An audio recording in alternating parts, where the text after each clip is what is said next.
Good morning, good afternoon, good evening, you lovely people, whichever one it is for you. Welcome back to Lilywhite Lane. I hope that you're all having a really good Monday and start to your week wherever you are in the world and whatever you are planning to get up to. And you're all very welcome along to your match debrief for Tottenham Hotspur's capitulation yesterday at the Amex. Tottenham Hotspur crumbled like a chocolate digestive in a milky tea in that second half, and I'm still fuming about it now. I'm still gutted about it now because we were in cruise control at half-time. Brennan Johnson scoring yet again, Solanke playing well, the entire team, as I say, playing their part. We were clinical, we took our chances. It was champagne football. Everything looked rosy. The grass was extremely green. And the second half, we just fell apart. There was no desire. We weren't winning 50-50s, weren't winning duels, and Brighton played through us.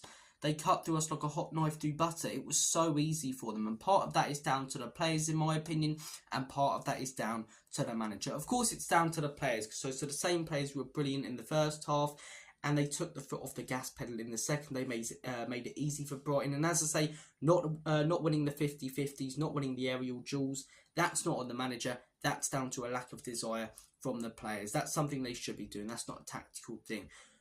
But I do blame the manager partly for yesterday because we're in cruise control at half-time, 2-0 up. We concede early in the second half. Udogie makes a mistake, a terrible blunder.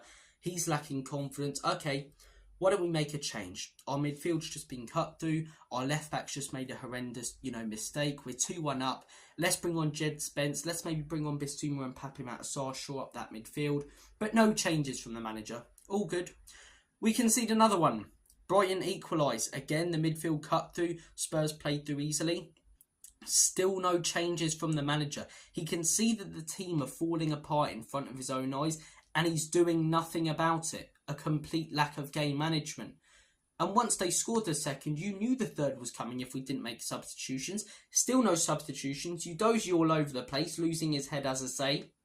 And some stupid fouls and lack of marking.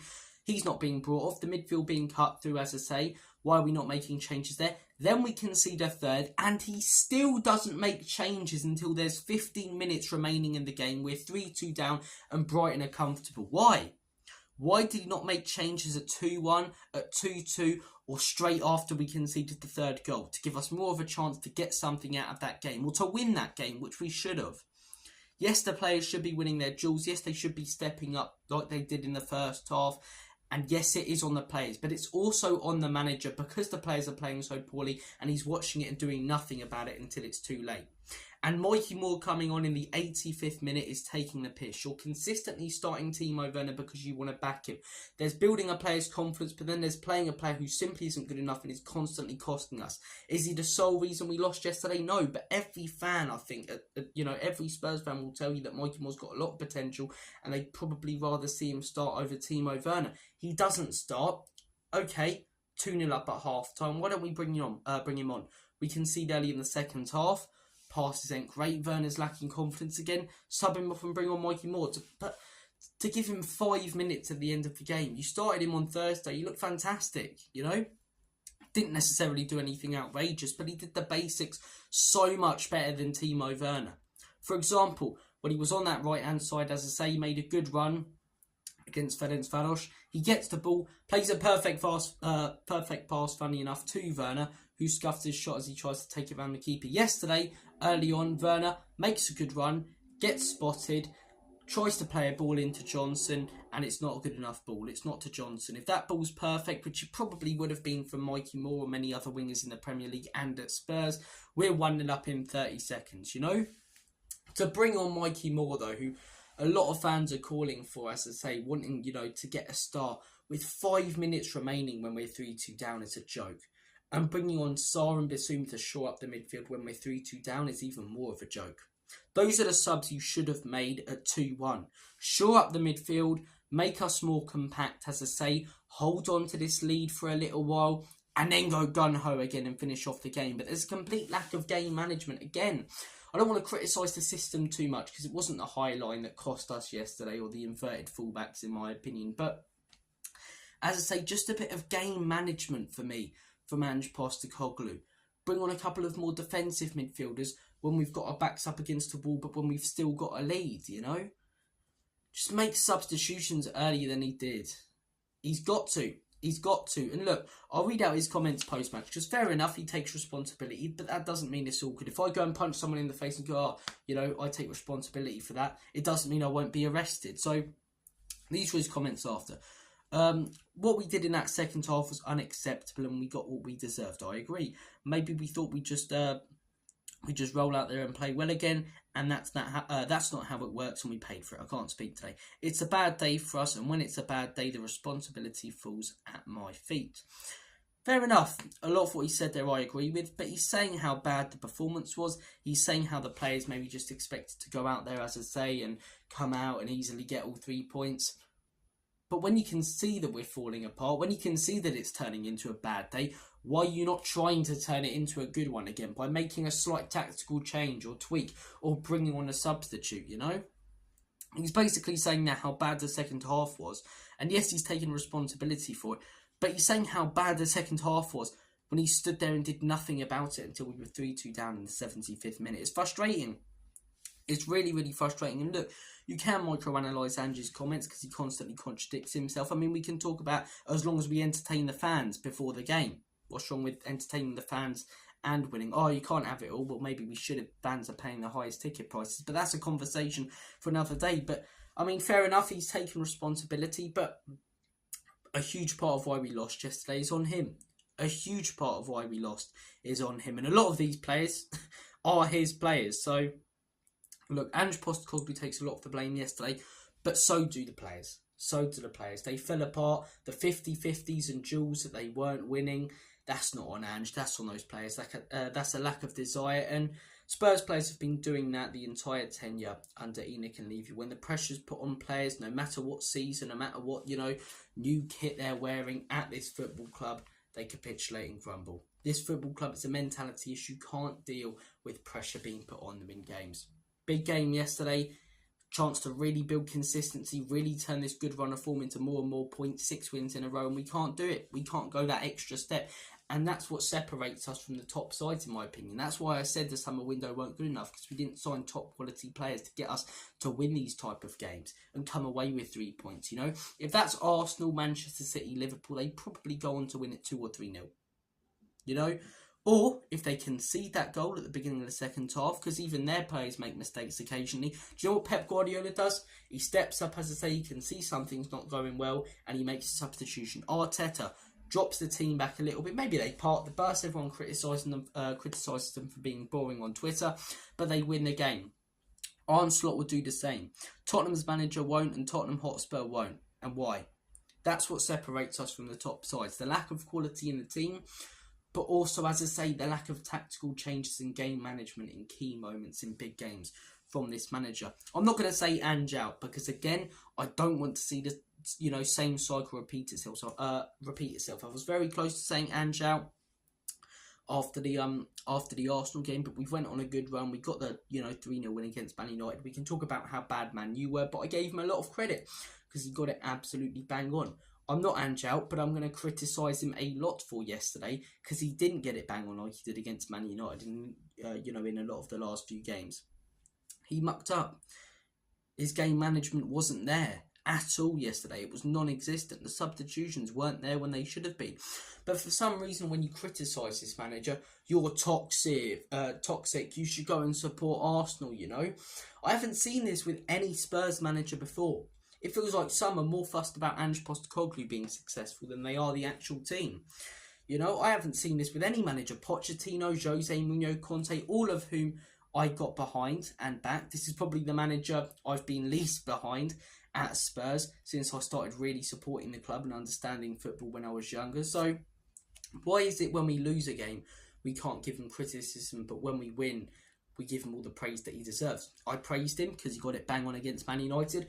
I'm going to criticise him for yesterday because he mucked up. He didn't make substitutions. His game management was non-existent. So he deserves criticism, just like the players. But for some reason, you criticise Ange. Oh, there's bigger issues at this football club. It's all on the players. You can't go after Ange. Well, of course, some of it's on the players, but some of it is on Ange Postecoglou. I'm not saying I'm Ange out, want the guy sacked immediately after yesterday's game, although I can understand people who are. I don't think it's an outrageous take to not think this guy's the right man for the football club after some of the stuff we've witnessed this year. But again, That's not me. I've criticised him. I was close to saying it after the Arsenal game, but I don't want to see the same cycle repeat itself, but I'll criticise him when he messes up. And for some reason, if you criticise, you're in the same bracket as those who are toxic and negative and, want every manager sacked and bigger problems at this football club and all of that. Why can't we criticise and critique managers for the things they get wrong, just like we praise them for the things that they get right? That's what I've done with every manager at this football club. That's what I'm doing with Ange Postecoglou right now. That's what many are doing with Ange Postecoglou. But for some reason,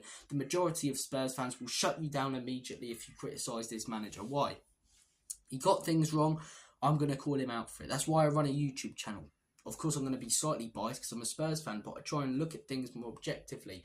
And as a whole, I'll look at the negatives and I'll look at the positives, But look, as I say, it was on the players for capitulating and on Ange for doing nothing about it whilst he watched his team fall apart. Look, in terms of the actual performances on the pitch, I thought Werner was horrendous again.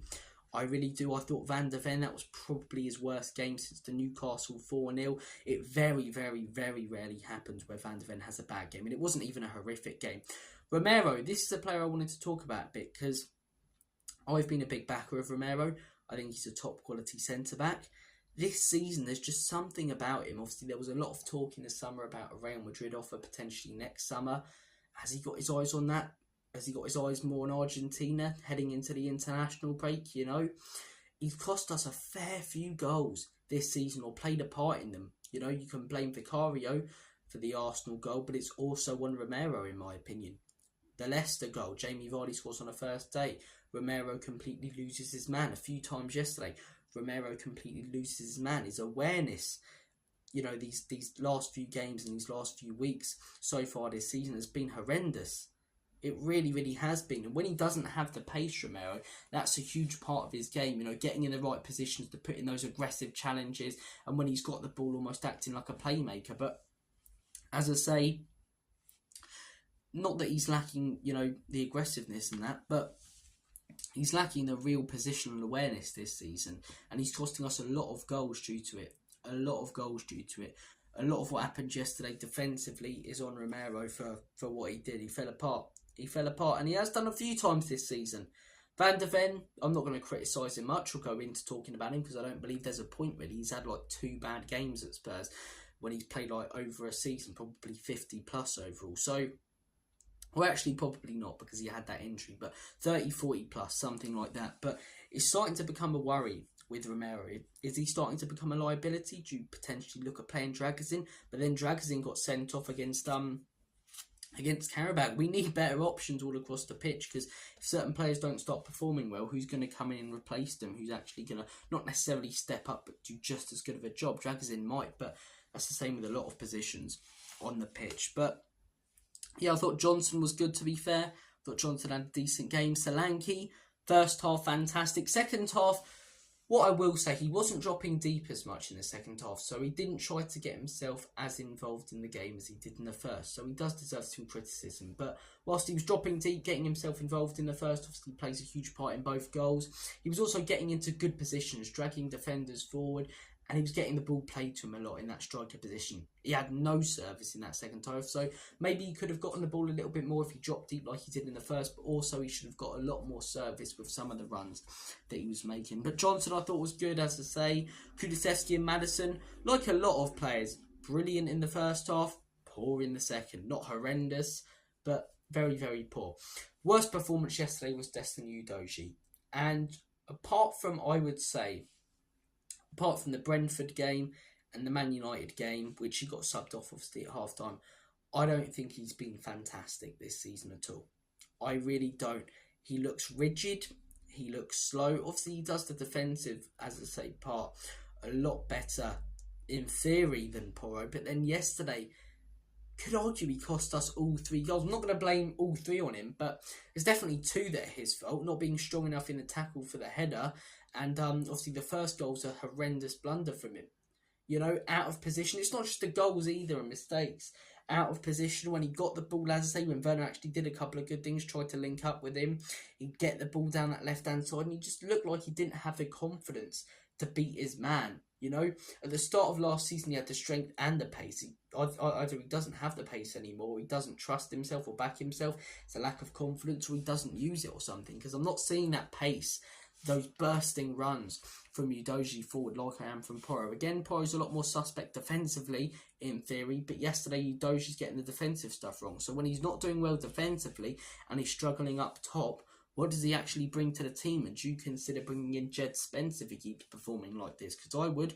Fantastic for the most part last season. And look, our record with him compared to without is night and day. But when he puts in a performance like that, an individual performance that if we're doing player ratings is probably a 3 if he's lucky, you have to consider dropping him for a player who's made an impact every time he's come off the bench at this football club. Coventry, Jed Spence gets a goal, keeps us in that competition. Probably get knocked out in the next round by Man City, but keeps us in that competition, you know.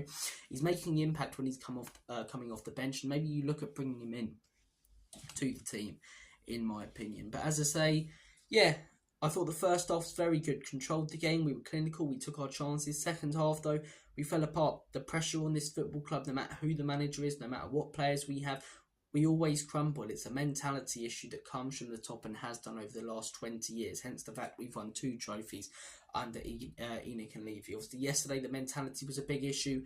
Players were to blame, in my opinion, but the manager's also to blame for watching the team capitulate, watching his players, you know, be all over the place and not changing them or doing anything about it. Berbatov's comments post-match, guys, watch them. As I say, if you haven't already, spoke a lot of truth. That's a guy who saw what it was like at Spurs and then went to Manchester United when they were the best team in the country. And some of the stuff he talked about, as I say, yesterday on, I believe it was Sky he was on, it might have been something else, but talked a lot of sense about mentality issue at Spurs. But yeah, guys, I'm going to call it a day. Comment down below your thoughts and opinions. Take care of yourselves. All the best. International break for 2 weeks. Now, why is it always we lose before an international break? So, we've got to sit on that loss now for 2 weeks. But we've got West Ham when we come back, and hopefully we can get a result against, well, hopefully we can get a win. A draw ain't good enough in that game. But guys, our record in North London derby is horrendous as well. Or, sorry, not North London derbies, London derbies. But as I say, I'm going to make like a banana and split. Have a smashing day and week. And as always, come on you Spurs.